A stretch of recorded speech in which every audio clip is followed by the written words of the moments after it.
What's going on, everybody? We are back. We got episode number 65, I think. I know it says 64 in the header, but I'm pretty sure I just miswrote that. So we got episode 65 on the Club and Sub podcast. This week, we got UFC 266. Great show. Really, really fun card, top to bottom, to be honest. There's a lot of betting spots. Hopefully, it goes better than last week went. I was ready to jump off my building last week, but hopefully this week goes better. I feel pretty good about it. As usual, we're brought to you guys by betonline.ag for a 50% bonus up to your first $1,000 deposit. Use the promo code CLUBSUB. And as usual, you got me, John Stargarian, on Twitter at MMA Fox, Lags at Lags_the Capper, and Luke at SWR_betting. I think C is going to join us. He said he was. He is not on here yet. I'm guessing he's going to pop in late. But we have 14 fights this week, or 13 now with a couple cancellations, but we'll pop right into it. First up, we got Omar Morales taking on Jonathan Pierce. Luke, any take here? Yeah, originally I thought I was going to be betting Morales, but I ended up deciding to stay off. I think kind of his line is roughly accurate or so. Am I getting feedback? No, you're good. Yeah, I heard that a little bit, yeah. Here, you guys take it away real quick. Let me see if I can fix Lags, it. go for it. Yeah, he was echoing a little bit. It's kind of similar point to Luke. I think Morales, I like Morales here in the spot, but I think the line's getting a little out of hand just because of the volume edge or the output I always struggle with on the Morales side. It's would it struggle would it shock me, I guess I should say, if Pierce is able to keep this, get a lot of takedowns here and volume up on the feet and win a decision? Wouldn't exactly shock me, but I think Morales largely keeps it standing. I think he's got solid striking, but my issue is the output. And I think the power really hasn't translated that well into the UFC. So I think the line's about accurate. So it's a pass for me. Yeah, I'm roughly in the same spot. It's funny because I kind of went into tape thinking I was going to almost certainly bet Pierce because I've been a bit of a Pierce guy since he came into the UFC. Just, his style of attempt a lot of takedowns and attempt a fuckload of strikes generally works pretty well for winning fights in the UFC. And then, I taped the fight and a whole bunch of concerns popped in. In particular, Pierce's defense is really, really suspect. He's going to bring the fight to you, but he's there to be stopped to stop punches with his face. And Omar, he fought a somewhat similar fighter in Shane Young in his last fight, and he managed to shut down Young's volume almost entirely, which was surprising to me. Now, I don't know if it was a Young tentative thing, but we've seen him do that a few times now. He did it with Gabriel Benitez and Dong Hyun Ma as well, just managed to shut their volume down. So that's one concern, because if it turns into a technical kickboxing match, I have to favor Omar all day. And then just the other thing, I just think Omar is way cleaner. So much of Pierce's game is getting a lot of takedowns, and I just don't really think he's going to get him here. And so you're telling me it's going to be a 15-minute stand-up fight. It's I just struggled to see Omar losing that at a high clip. But then I kind of swing back the other way, and I'm like, well, Pierce does throw a lot of strikes. And in fairness, against Kamaka, his defense looked much more cleaned up than it has in the past. And so Omar just getting volumed up here is something I think is live. I bet Shane Young because I thought Omar has a volume issue. I still kind of do. And so, I think I'm with you. The line is roughly right. I do think, Omar is by far the better technician, but I just don't love him as a minute winner. Luke, what do you think? Yeah, that's kind of my same thing too. To your point, if it's just kind of a technical 15-minute kickboxing affair, that's Morales all day. Obviously, the defensive issues with Pierce, but I think it's also kind of an optics thing for me too, whereas if he doesn't put Pierce out, Pierce is going to probably be the one going forward and is going to be busy. So even if Morales is more effective in that capacity, I also see a scenario where the margins of him potentially winning rounds aren't large. So I should say the margins of him winning rounds are relatively small. So that's kind of my concern. Also, we just haven't seen Morales face, a ton of strong wrestlers or just general overall takedown attempts. I think mechanically what we've seen from him in terms of his takedown defense is pretty good. But then again, just really haven't seen many guys, really diving on his legs. So that's also just kind of a question mark for me, which could also kind of play into the optics, even if he is stuffing in a relatively close fight. Last point, at least in regards to the Young fight, my original takeaway was that he was able to shut down the volume of Young, but after rewatching it, I don't know if it was actually more so of that. I more so lean with it being like the hesitancy of Young. There's definitely components of both, but that's kind of the side I more so lean with in comparison to past Young fights. Like, it's not as if he didn't have, Morales backed up at certain points. He just didn't really let it go at all. And so that's kind of, just what my general concern is for Morales, at least in terms of just laying the general chalk on him. But I think him being about 55-60% is probably fair. Yep. So moving on, we go Matthew Semmelsberger taking on Nick Diaz's friend, Martin Sanyo.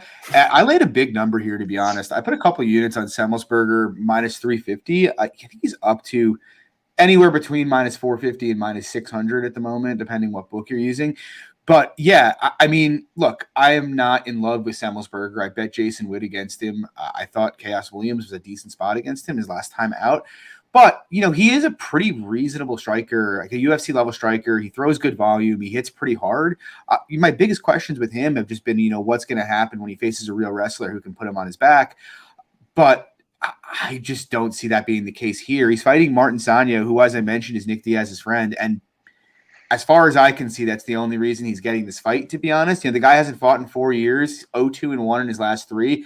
And the guys he's losing against are absolute cans in World Series of Fighting in Bellator. And then you watch the tape, because I'm like, maybe, he's a decent athlete. He was just young. Well, no, he's 31 years old, and he's not he's really like a Walmart. He's like a Diaz without the durability, pretty much. He doesn't really have much wrestling that I think can trouble Semmelsberger here, even if he goes for it. I think in terms of striking, Semmelsberger is about 10 miles ahead of him. Same thing in terms of durability and in terms of gas tank. I just, honestly, I would never advocate someone to go lay a minus 450 on something, even though I laid 350 here. But I legitimately think it might still be value on the line. Like, this is just a total mismatch in my mind. And yeah, so I'm on Semmelsberger. Luke, what do you think? Yeah, I pretty much echo all your sentiments. I guess shouldn't say hesitation with Semmelsberger necessarily, but I mean, Sano hasn't fought in 4.5 or so years. So, I mean, I do think there is a chance he could have gotten better in that time frame. Obviously, from what we've seen, it hasn't been particularly encouraging at all. And I 100% agree with Semmelsberger being a pretty sizable favorite, but that's still, I guess, just with that kind of unknown, it's not something I personally want to have that big of a number next to, coupled with me actually just not being the biggest fan of Semmelsberger in general. I just haven't really liked what I've seen when he's been on bottom. Granted, I don't think Sano's wrestling is any good, but he is a purple belt in jiu-jitsu. And like I said, we just haven't seen really great things from Semmelsberger on his back. So I think he knocks him out. I guess the way I would rather go about playing it is just to play him by KO. Kind of closer to around evens, just due to the poor defense of Sano. So that's how I'd go about it. Alex, how are you? Yeah, kind of similar sentiments to Luke here again. At minus 130, I would like Semmelsberger KO here. I mean, you touched on it. He doesn't really resemble anything in the TS brothers, and not even the boxing. I don't think he has any hands really to speak of at all. No defense, no takedown defense. His wrestling isn't that great, to be honest. So Semmelsberger all day. I like the inside of the distance, even at minus 180.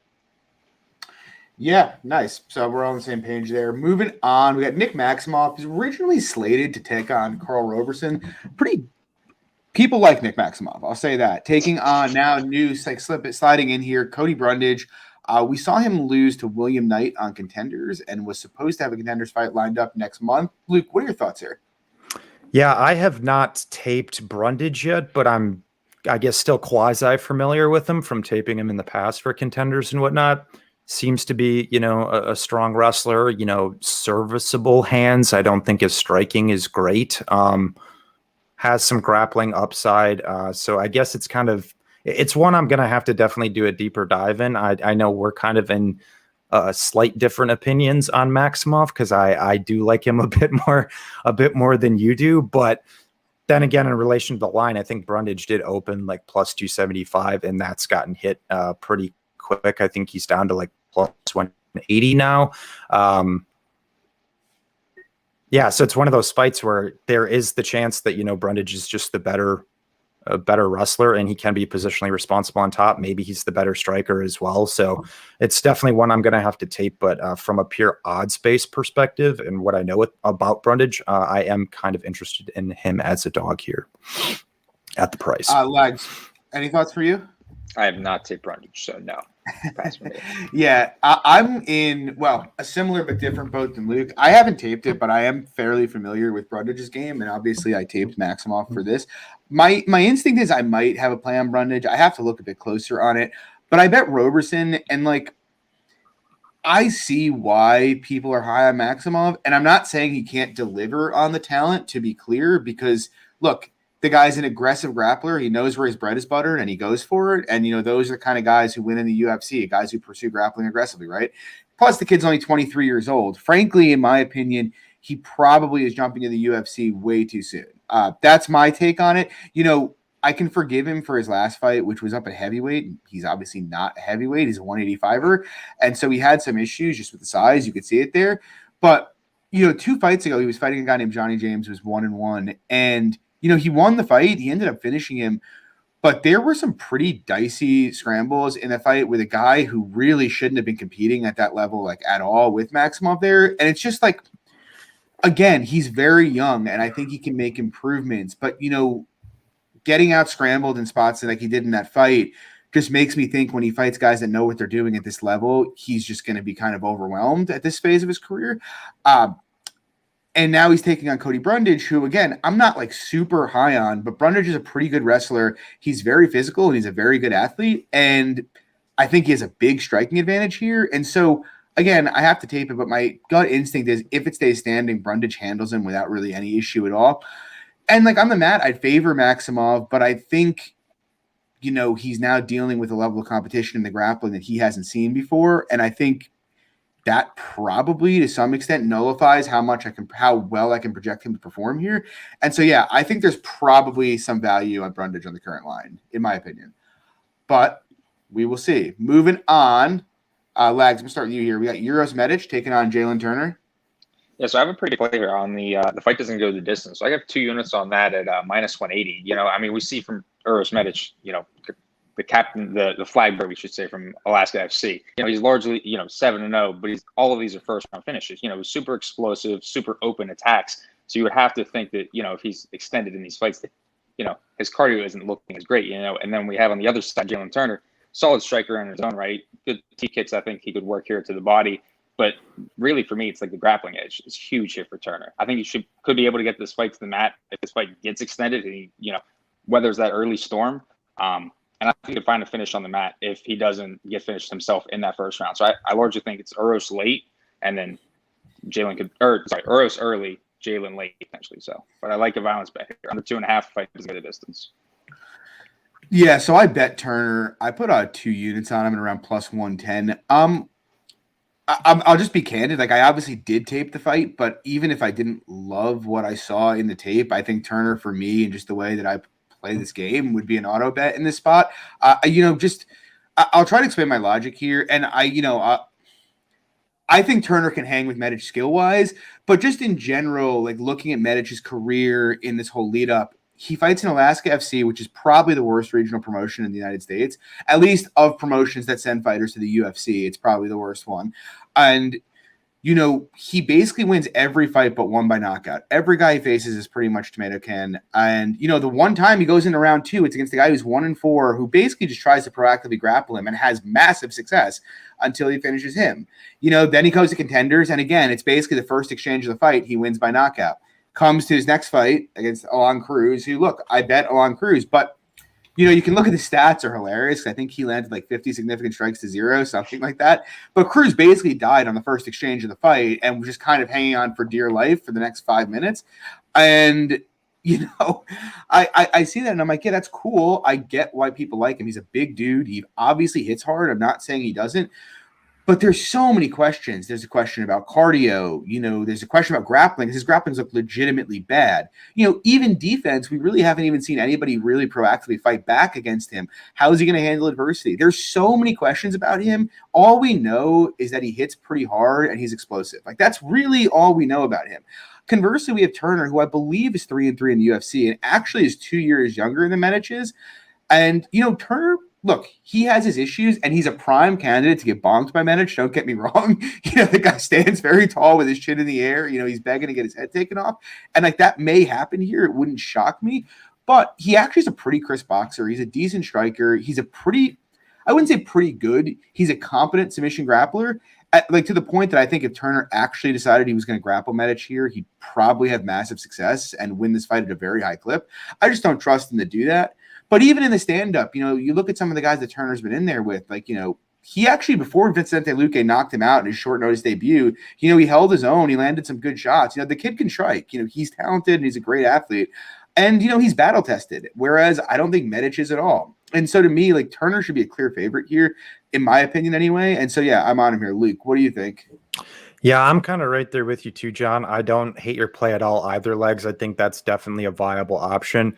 I'm on Turner as well, not because I'm in love with Jalen Turner. In fact, I've actually been more critical of him historically, but from a general I should say I like the spot better than I just like Turner in general, given all of the question marks on Medic personally. We just haven't seen him really face any striking-based adversity against a guy who's a primary finisher, who's massive, long, powerful.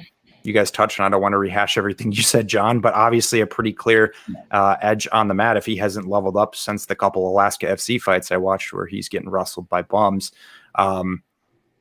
So at plus 100, I think there's just more knowns with Jalen, and I think he definitely has, minus 300 or so upside in this fight to boot. So it's one of those kind of questions answered spots for Medic to prove that the guy should be, evens with Turner. So, we'll see. I guess from a narrative perspective, he is out at King's MMA now.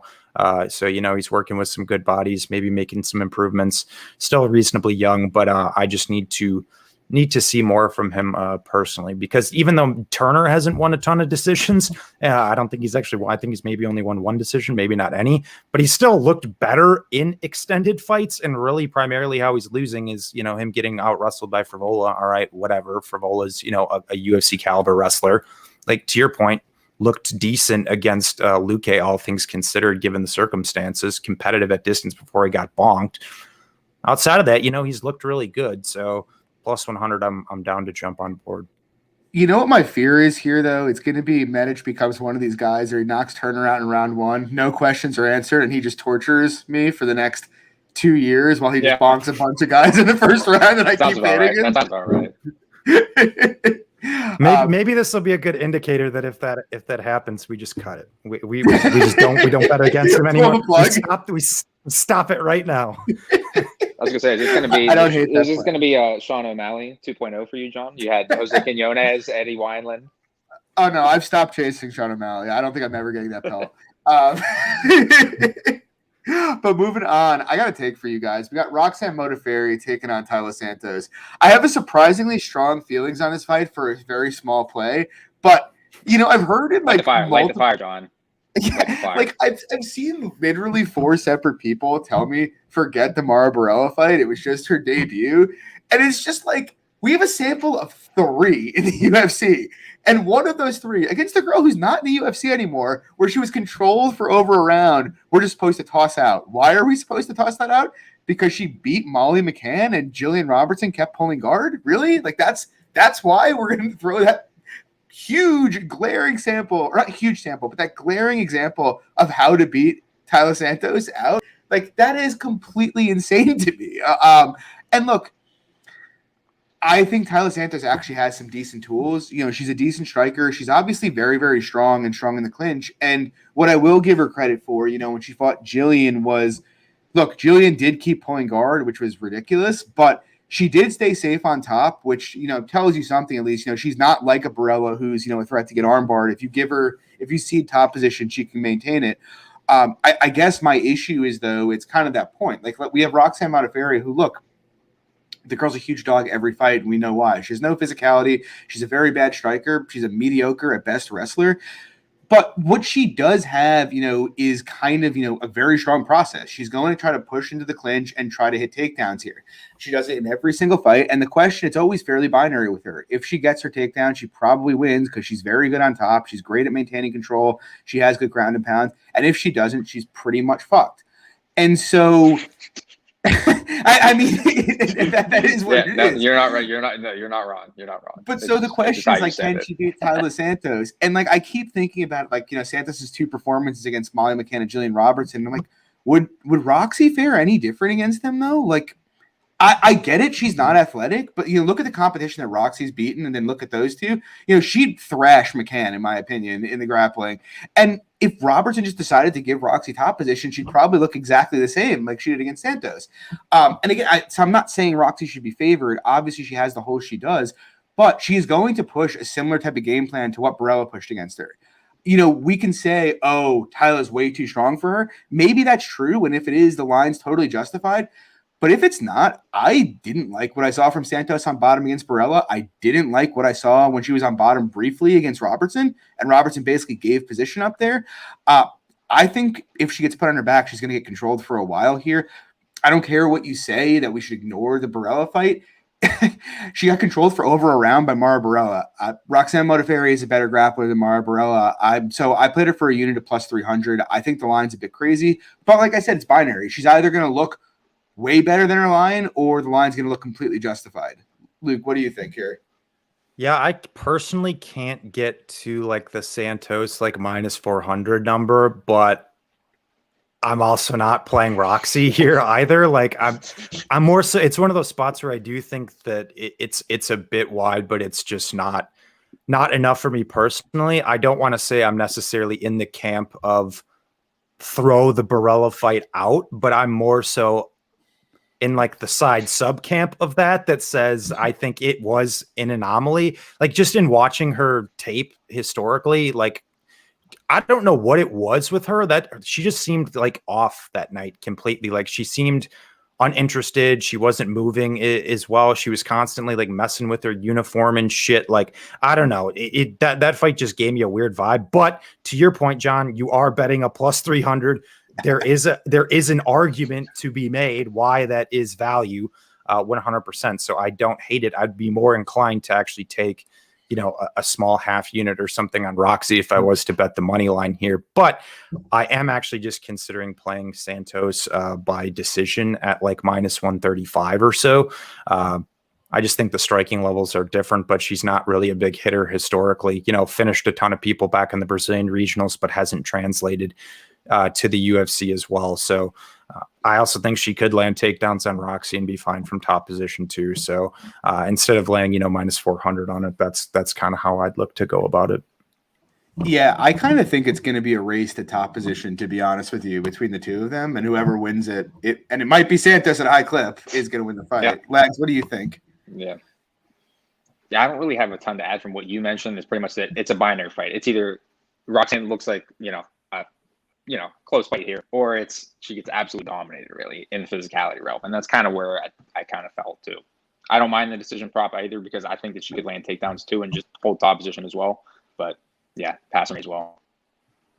Yeah, fair. And moving on, we got another pretty fun fight here. We got Shamil Abdurakhimov against Chris Daukaus. This fight's been made like 4 times now, so hopefully it stays together this time. Luke, what do you think? Yeah, this is another one where I think the line on Daukaus is a tad wide, but it's not where I want it, at least on Shamil, to make a play right now. It's getting there and it's getting close. Not that I'm in love with back in the 40-year-old guy coming off the big layoff here. But he's kind of got a weird style that just tends to, in general, slow fights down. It's a little bit different for, just general heavyweight. He's shown durability components as well. I know he's been knocked out officially in his last 3 losses, but they've all came on the ground as well. So I still just have general questions about Daukaus in an extended fight. He's obviously been going out and starching everybody, but it's like, if he doesn't and Shamil can slow this fight down too, I can see it being potentially slower, sloppy, that type of deal too. I mean, I wouldn't be surprised with Dawkins knocking him out either. But in the very few times we have seen Dawkins in extended fights, it hasn't looked particularly great, and he has gassed. Even though I do think he's in much better shape now than he was in those fights I went back and watched before too. So, yeah, right now it's a pass for me. I'm not really clamoring to play Shamil, but if the line gets like too crazy on what I think could potentially just be a lower volume sloppy based fight in an extended one, I'd be willing to take a small poke on Shamil. Lex, how about you? So normally Shamil would be like the kind of guy I would look to back, like Doc isn't meeting a ton of resistance. The 3 fights he has in the UFC, again, largely bums outside, obviously Oleinik washed. But I'm on the Dawkins side here, but not advocating really for a money line play. But I do think that the round 1 KO prop at plus 370 is a solid prop, because I do think that the hands, feet, and the striking early in this fight are going to be too much for Shamil.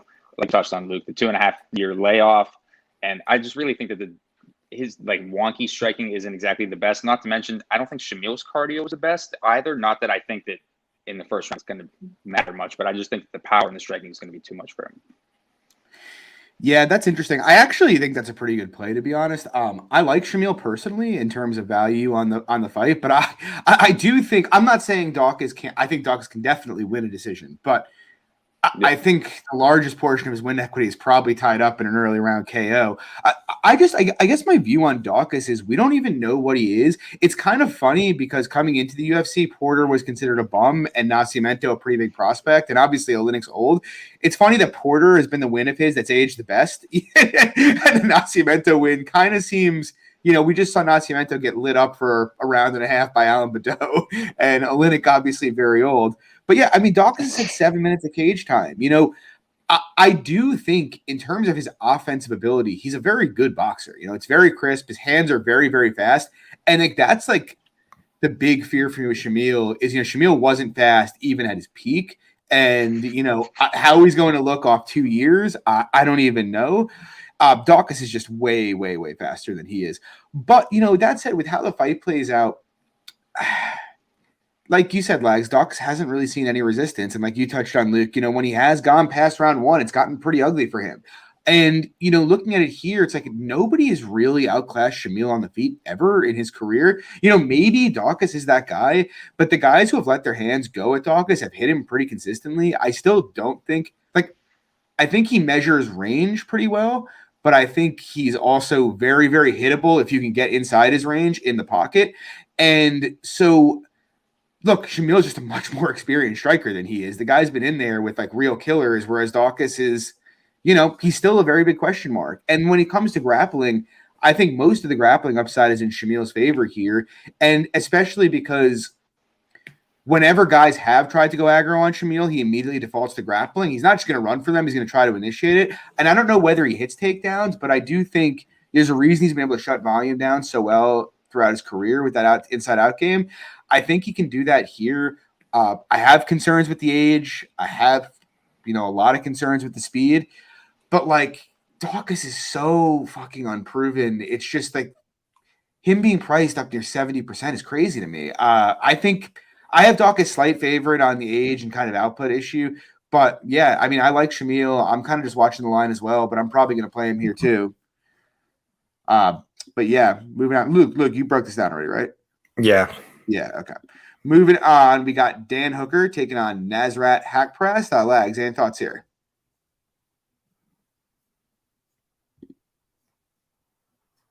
Lags is frozen. Okay. I'll give Luke, you want to give your thoughts here? Yeah, originally I went into tape thinking I was going to play Hakparast, and I probably around that plus 150, I guess it was kind of interesting, but I guess I ended up siding with the line more so being correct, with Hooker being about 60% or so. There's definitely good components about Hakparast. I like him. I think he's a solid prospect, but Hooker is a decent size step up in competition for him as well, who is also a guy who I think can just really provide some just general overall striking based resistance to Hakparast, which we just haven't seen extended as much. Obviously Dober knocked him out, but I guess I'm not really of the opinion necessarily that Hakparast just kind of blows the doors off of Hooker. I know he's taken a lot of damage. He's hittable. His defense sucks. The metrics actually do favor Hack Press from a defensive perspective. He keeps his hands high, his guard high, but I do think, Hooker's got a game to potentially split that or work around it, especially also being a longer guy to boot. So actually, I do think that the finish upside lies with Hooker. If this does go a full 15 minutes, I can definitely see it being close, but I would also say Hooker probably has the wrestling and grappling advantages here too. So I lean him slight. I think I put him 60% or so. Yeah, but I heavily considered Hack Press pre-fight, but after watching the tape on it, I'm going to sit back and watch, coupled with the fact that this fight might not even happen anyway. So I'm not getting too wrapped up in it. Legs, how about you? Yeah, Luke made a great point at the end there that this fight might not even happen. And that's, to be honest, why I haven't even gotten the tape. And really, at this point, even if the fight still goes on, I don't really see how anybody could be super confident laying money on either side, given the travel issues with both of these parties. Both of these guys are going to be landing in Vegas within a few days. It's kind of crazy, to be honest with you. So a complete ultimate pass. Yeah, I mean, it's a tough fight for me, to be honest. And it's weird because I do think I've always been a fairly anti-Hooker guy in that, I felt like his run up was built off of a lot of really weird knockouts and knees and stuff that just happened that got him up there. And then when he got to that level, I still was fading him. But then, he outclassed Iaquinta, which wasn't that impressive. I didn't love how he looked in the Felder fight. But then he came out and boxed Dustin's face off for 2 rounds, and then before succumbing and losing that fight. But still, you can't just throw out the performance against Poirier, right? And it's something that it seems so outside of what Hooker's shown me in his career, but also, I don't know. So I don't love Hooker. He stops punches with his face. I don't think he's particularly technical, but he does seem to find a way to be effective despite being, not very technical at anything. And he does a tremendous amount of attritional damage, with his kicks and knees, elbows, everything that he throws inside. On the other side, I like Hack Press as a fighter. I think here are some grappling question marks about him. But in terms of his pure striker, he's very, very technical. He's generally been pretty hard to hit throughout his career. But, the issue that I have, on paper, if these guys had fought the exact same schedule and had the same records, I would crush Hack Press at this line. The issue that I have is it's Luke, you hit it. Hack Press has fought. The one time he took a step up was Dober, who iced him almost immediately, which, again, I'm not sure is particularly predictive, but it happened. And, the rest guys he's fought, Joaquim Silva, I mean, okay. What's his name? Lopez from Alpha Male, okay. Rafa Garcia, okay. He's styling on these guys and looking good, but his best win is still Mark Jacasey, which was his second fight in the UFC. And so it's this is such a – Hooker's been fighting and having success against real guys in the top 10, and Nasrat's been dominating guys, but they're very, very low level. And so in my head, thinking about it, I do think Nasrat's more skilled, and I do sort of think he's going to win this fight and should probably be favored. That's what I think when I'm watching them fight, but also I can't get past how would I feel if Nasrat was fighting the guys Hooker would fight? Probably very, very differently about this fight.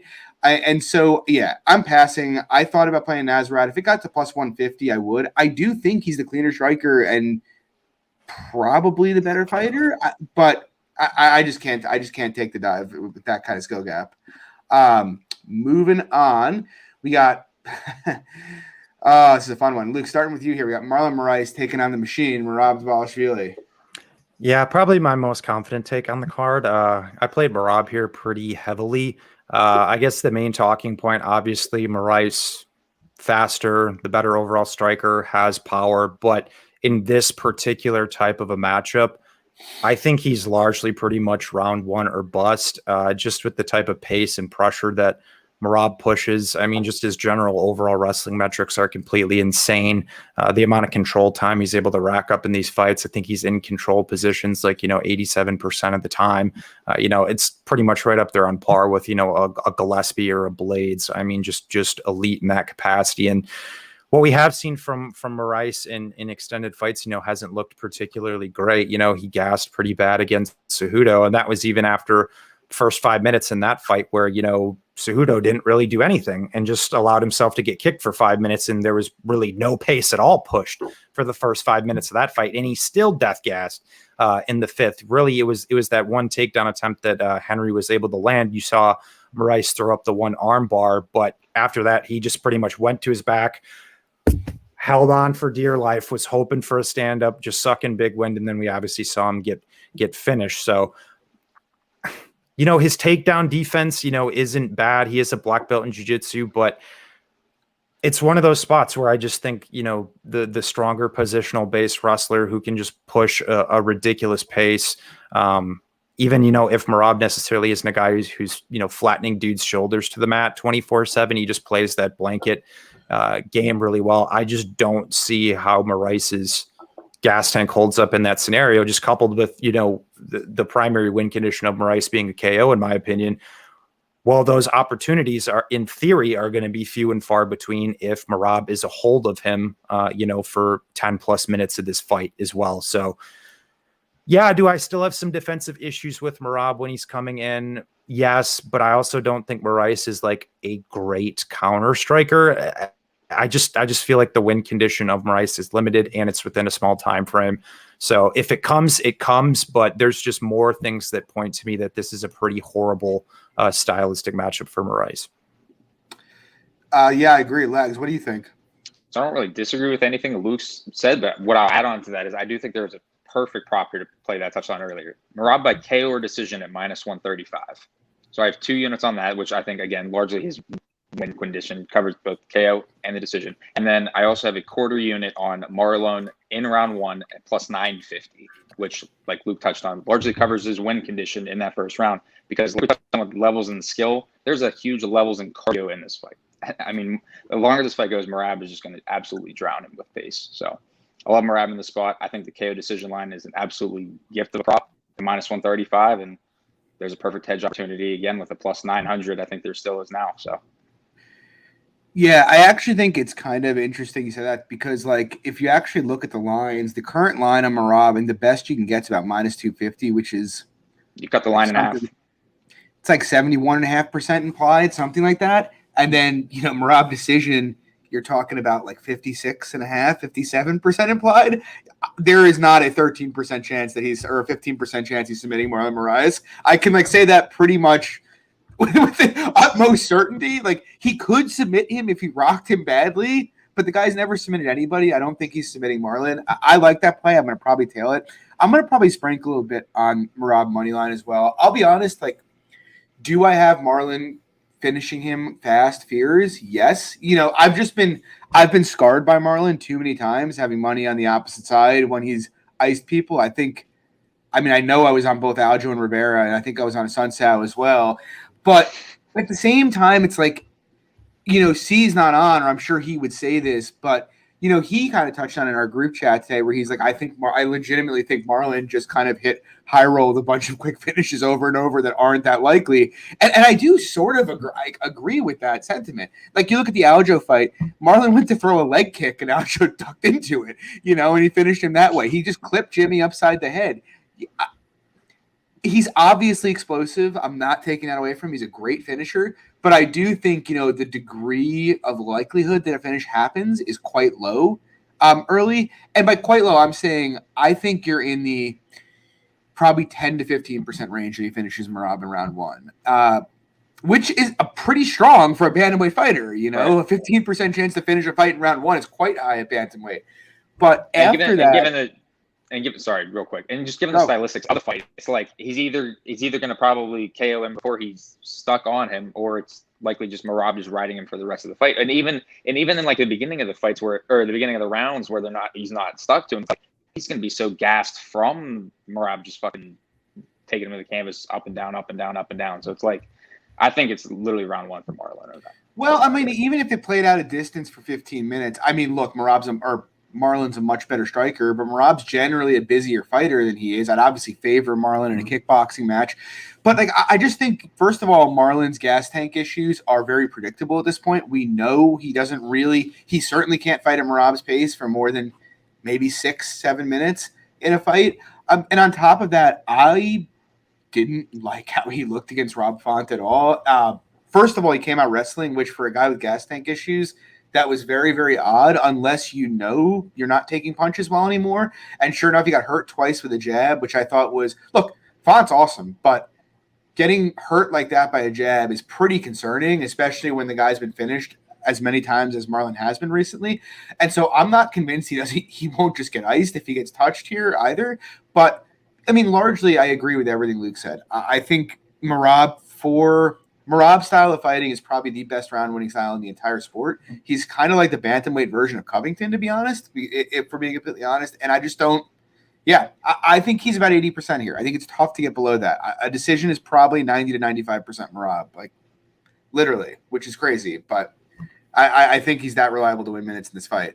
So, yeah, I mean, I'm going to be on him, and I like Lags' prop quite a bit.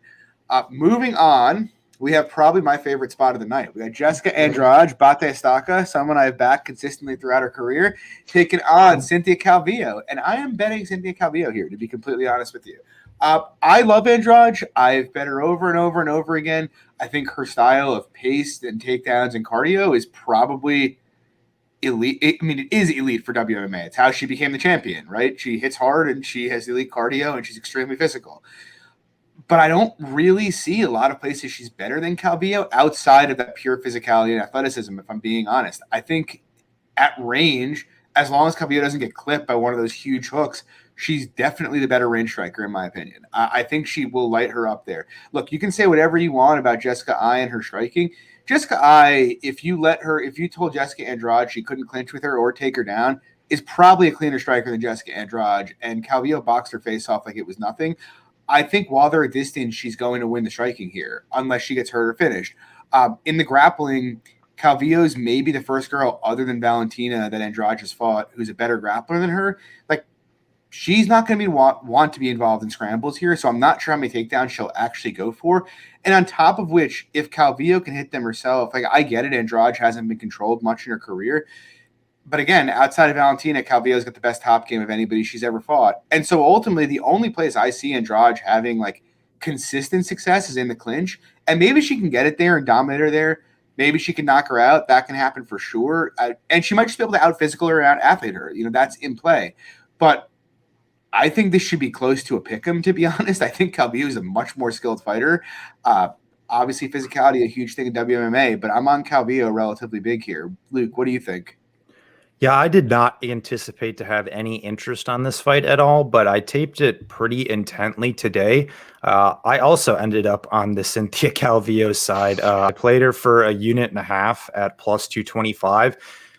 My main reason, I'm not going to rehash everything John said, at least in regards to Andrade. Obviously, physical, strong, pace is crazy. Metrics pretty much all across the board are insane. But my main reasons for backing Calvillo is one, just the general range-based striking. I think her footwork is good. She moves well. She's not ridiculously high output, but is higher output. She's reasonably accurate in what she throws. I also just think her general boxing, if you watch the trajectory from the start of her UFC run to now, has probably gotten like 3 to 4 times better, if I'm being completely honest. And I think Andrade is just going to swing and miss a lot, to be candid, assuming Cynthia fights a disciplined approach and isn't going to sit there and just get into the big slugfests with Andrade, because that's just historically not really a winnable battle for really anybody to just get into those brawls. But I don't think that's the game plan she's going to approach. I think she understands that. She's not a stupid fighter by any means. So I think she can definitely have some success here at distance. And I think the striking is largely pretty competitive. I still lean Andrade slightly for general optics and physicality reasons, but I don't think she blows Cynthia out of the water outside of, to your point, John, if she clips her with the big hook, definitely in play, not out of the question.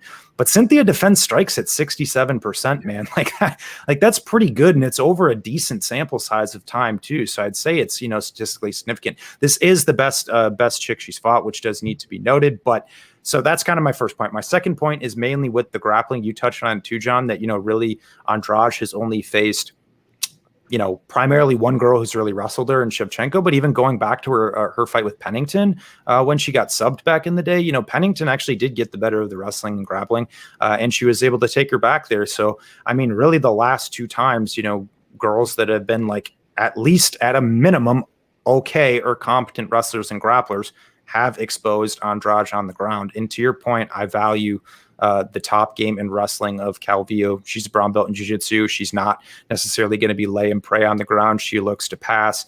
She looks to land ground and pound. She looks to take backs, take necks. So, maybe this is, I guess, more of a ledge consideration just because we haven't seen much of it. But I do think Calvillo can land takedowns. And I don't think she's just going to get washed on the mat like some of the girls Andrade has in the past. She's not necessarily a girl who's going to sit there and just play jiu-jitsu. She's not just going to sit on her back. She's also not Claudia Gadelia, who only has, 5 minutes of gas, who, really just gassed out after that first round of going life and death with her. So I think a lot of people look at that fight and say, oh, Claudia's a good wrestler. She out-wrestled Claudia ipso facto. But I think what we know now, we know Claudia has no gas tank. So it makes a lot more sense, hindsight 2020. With both of those points, I don't think Cynthia Calvillo should be plus 225. I think she can make this a competitive scrap. So I was willing to lay it. Lags, how about you? So I'm having a little bit of trouble, I guess I should say, how the fight plays out. Because like Luke touched on it, it's like the ledge a little bit. Like, can Calvillo land the takedowns? Potentially. Could Andrade land takedowns here? I think so. And I'll be honest, I think the striking is obviously a lot closer than you're giving, Cynthia the edge here. But I do think this fight goes the distance at a good clip. And I think at minus 130, I think that's kind of a crazy line, to be honest. I really think that outside of an Andrade KO, I don't really see this fight ending inside the distance. So I got a unit on the fight that goes the distance minus 130. Yeah, fair. So we're moving on. Luke, I'll start with you. We got Curtis Blades taking on Jarzenia Rosenstrik. What do you think here? I'm not going to be scared of outcomes here whilst being scared of outcomes. I laid it with Blades. I've been so anti-Rosenstrik over the years, and obviously, my opinion on that hasn't exactly aged particularly well, as the guy's, ascended the ranks and is, at least in terms of rank, a high-level heavyweight. But Blades in pretty much every single outing, he's a horrible stylistic matchup for virtually anybody he fights. It's just if you in the events that he either can't land takedowns, or the couple of rare instances earlier on in his career where he just decided to really not wrestle and let it fly. But historically, he's pretty consistent to wrestle and do so, especially coming off that KO loss to Lewis, where he only attempted 2 takedowns and got brutally KO'd as a result. I think he's going to get back to his base. I think he's going to get back to his roots here. I know Rosenstrik stuffs takedowns at 80%, which, statistically is very good. But, he hasn't fought the level of wrestler that Blades is. Overeem was able to do some work on him. We saw Albini able to do some work on him, even going back to his Horizon fight earlier back in the day with Kovalev. Kovalev out-wrestled him. And in general, what we've seen from Rosenstrik on bottom is just not pretty at all. And I guess kind of going back to the Marab narrative I was talking about before, I think it also translates to this fight too. Rosenstrik's win equity is based on a KO. He's not a good minute winner. Even historically in range kickboxing matches, he's not a great minute winner there either. So I think Blades gets 10 plus minutes of top time here. His ITD line is actually pretty good and actually favored to win this fight inside the distance to boot. If Blades wants to open up on the ground, I think he finishes this fight with relative ease. He could sub him if he wanted to. I just think, once again, it's another one of those fights where that win equity for Rosenstrik is so small. And even at minus 300, I kind of think it's a bit of a buy down spot, because if he doesn't die in his last fight against Lewis, obviously probably this fight then wouldn't get booked. But hypothetically, you put these two together afterwards. I mean, what's Blade? It's like probably minus 500, minus 600 here. Yeah. So I'm not maxing it or anything. I only got 3 units on it, but I think the price is fair when he should be, closer to that 80, 85% mark. Lags, what do you think here? So to be honest, I'm definitely scared of outcomes. So definitely just for this fight only, because obviously it's kind of the similar archetype with Rosenstrik. Obviously, I would say he's less dangerous on the feet, and I would say that if he's put on his back, I would say he's less of a threat to get off of his back. But I don't know. I can't really get to laying 3-1, to be honest, on Blades. Just the fight right after that. But I do think the fight ends in KO. Minus 140 is decent. I think Blades ITD minus 105 is decent. But I'm passing. I can't do it. Yeah, so I'm also scared of outcomes, especially where these two guys are concerned. I obviously laid it big with Curtis Blades, a lot bigger untracked as well when he fought Derek Lewis. That did not work out well for me, and I hit Augusto Sakai pretty big in his last fight against Jarzenia Rosenstrik. Same.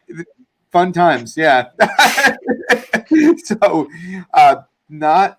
This is a kind of a weird clash for me, but yeah, I mean, look, I guess I largely feel the way I did going into the Lewis fight, which is like, first of all, Luke, I think you nailed it. Like, I don't really think, obviously, he can get KO'd standing, but I actually think if it goes 15 minutes and it's on the feet, I actually think he'd outstrike Rosenstrik fairly easily and win a decision. He has better metrics in all striking categories at distance and significantly and defense. I know.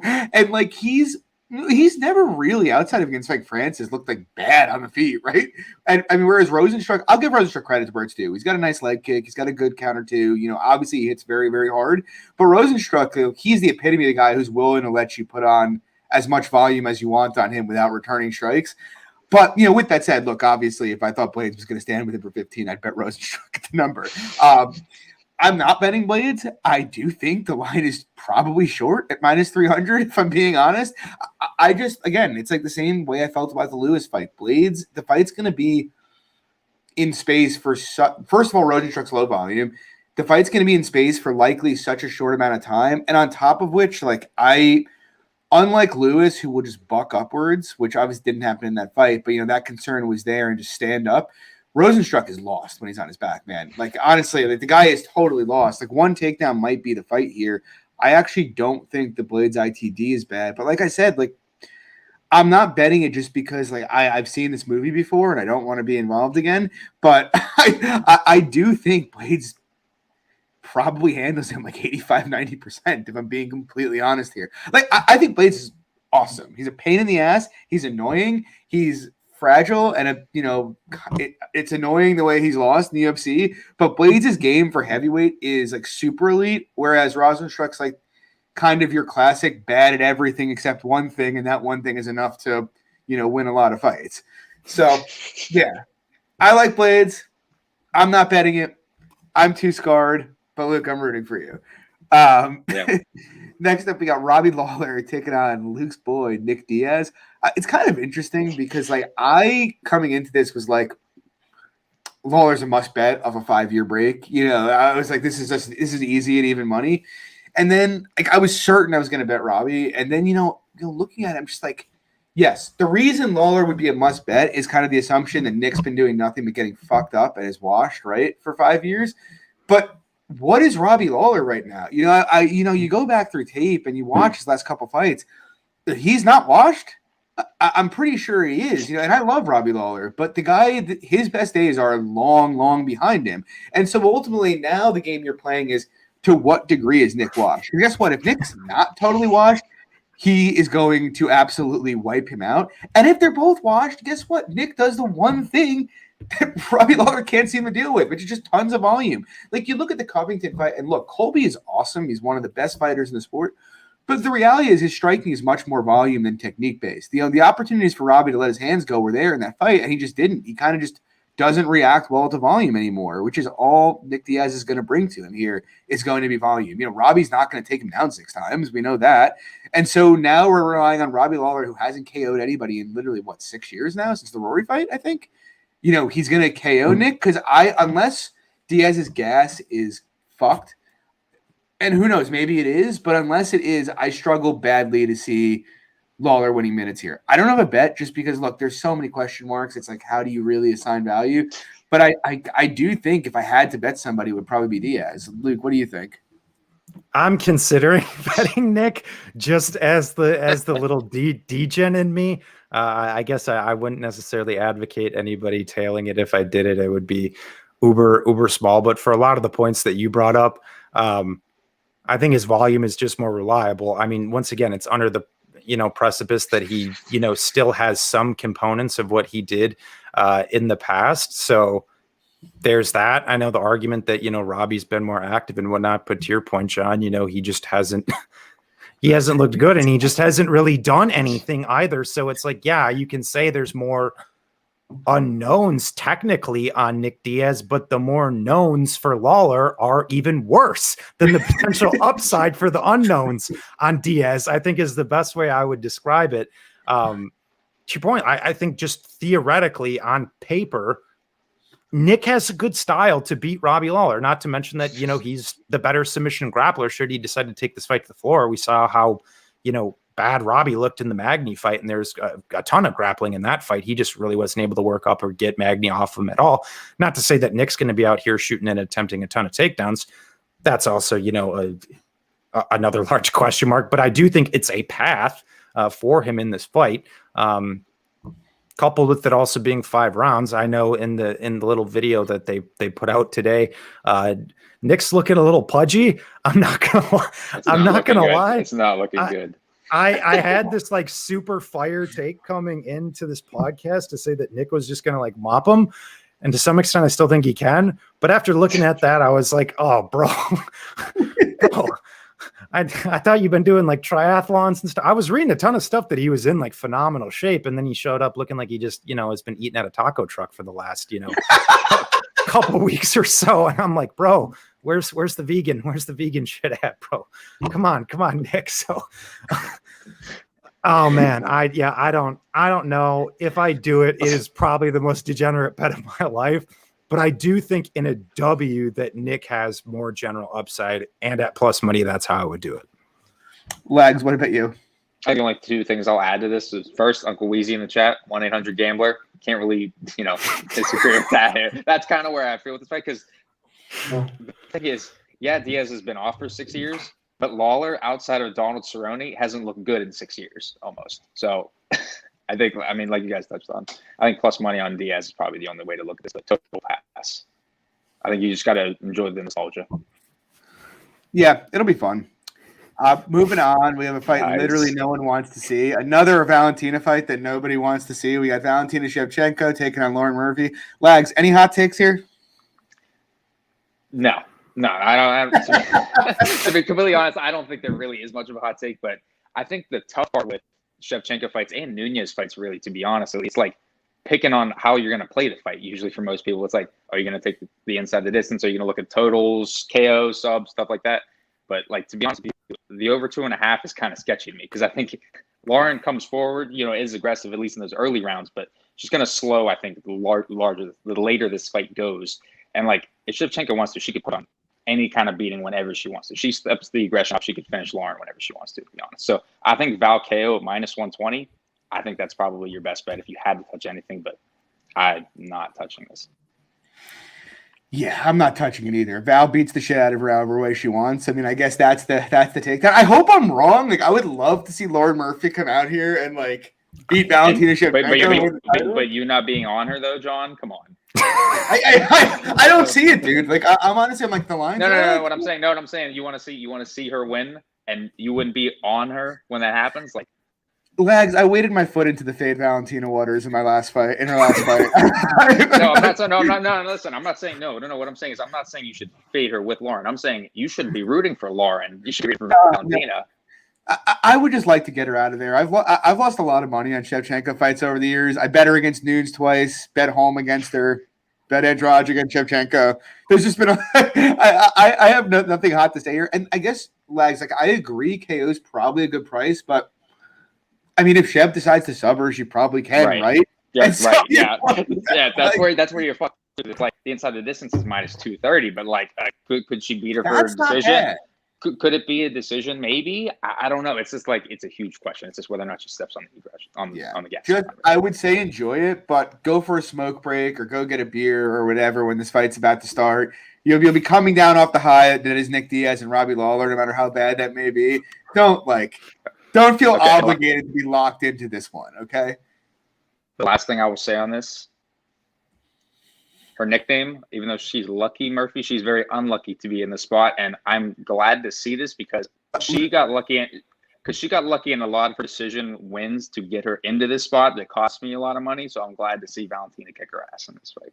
It'll be nice to watch. Yeah, agreed. Luke, what about you?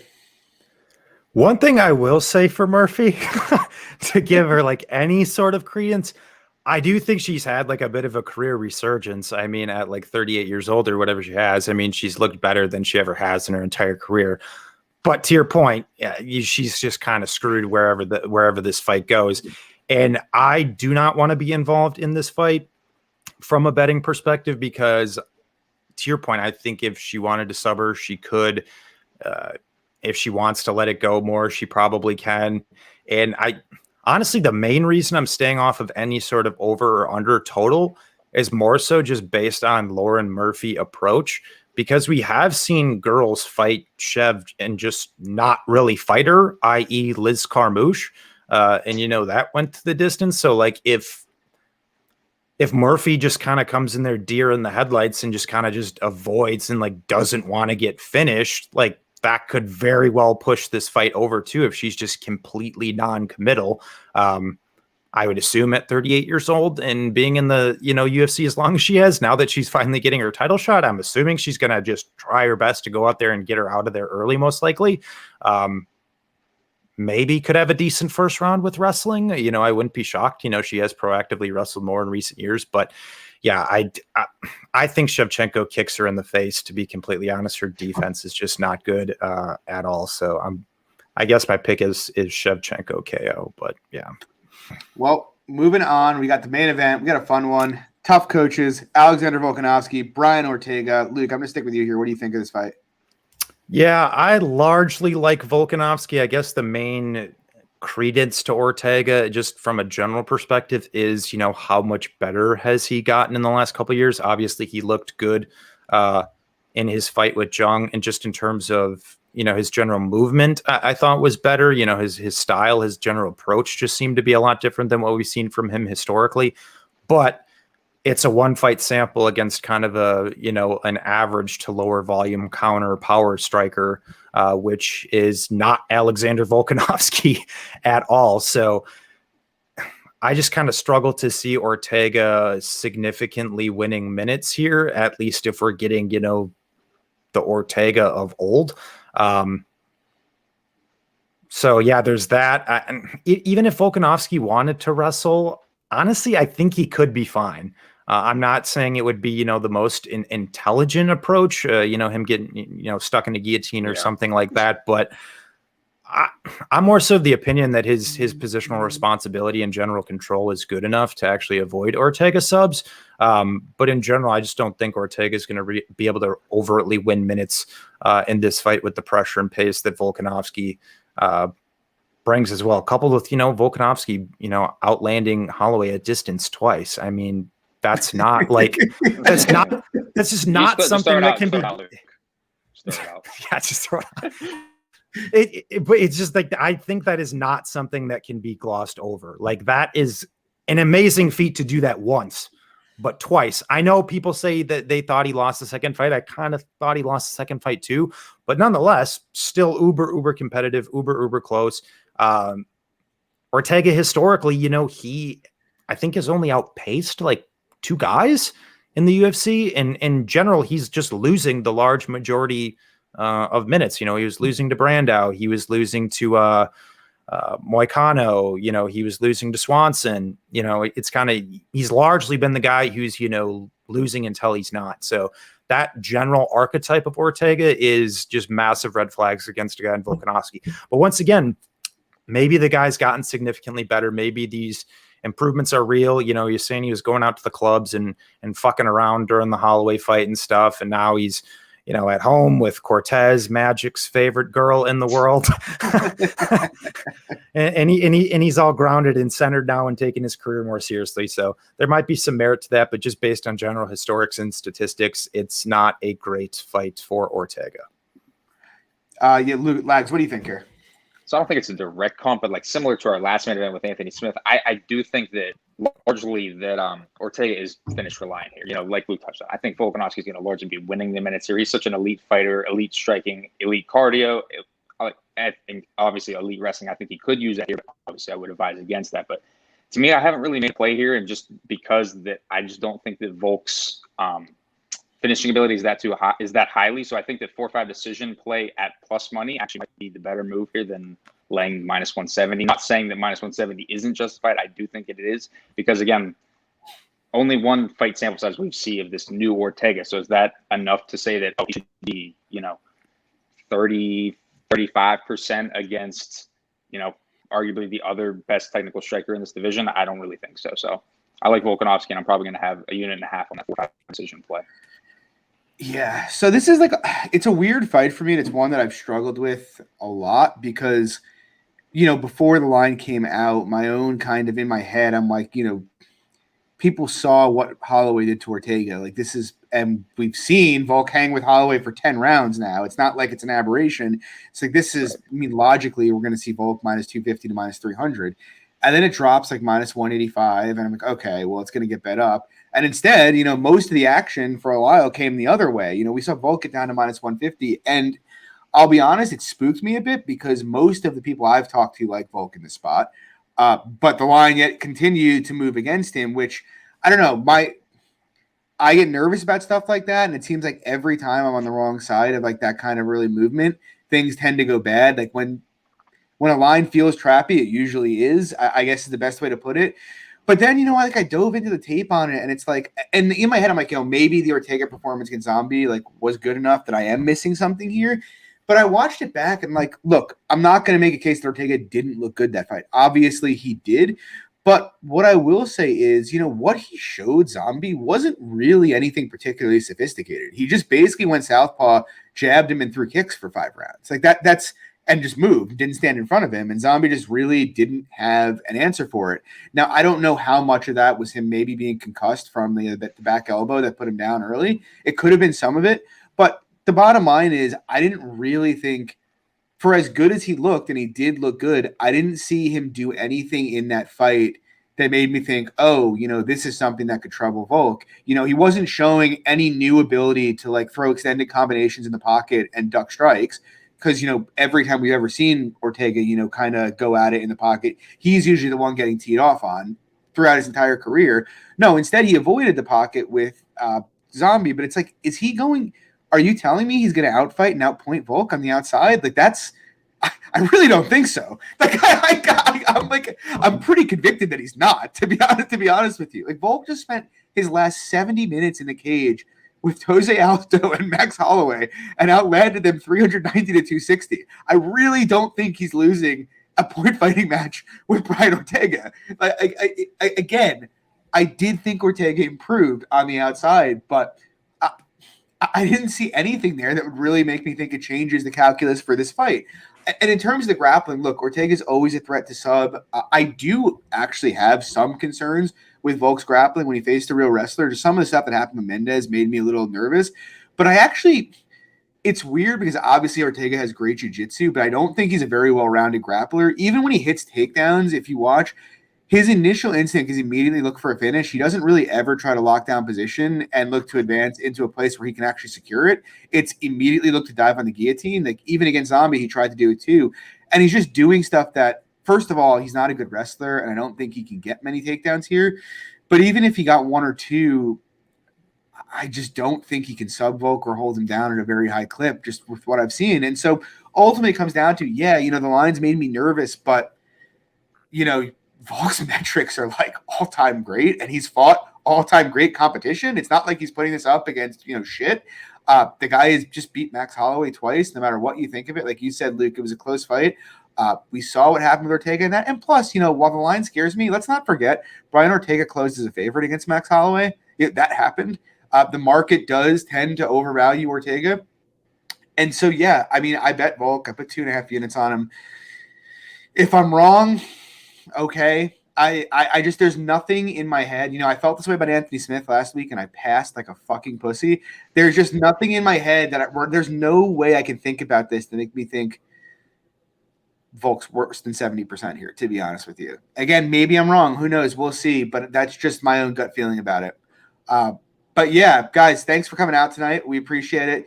It's going to be a fun card this weekend, so good luck to you guys if you're betting on it. Hope you enjoy the show. Next week we'll be back same time. We got another pretty good fight night next week. We should have a lot of bets on it. And yeah, as usual, if you like the show, drop a like and subscribe. I'm John at MMA Fox with Luke at SWR_betting and Lags at Lags_the Capper. We'll see you guys next week. Take it easy.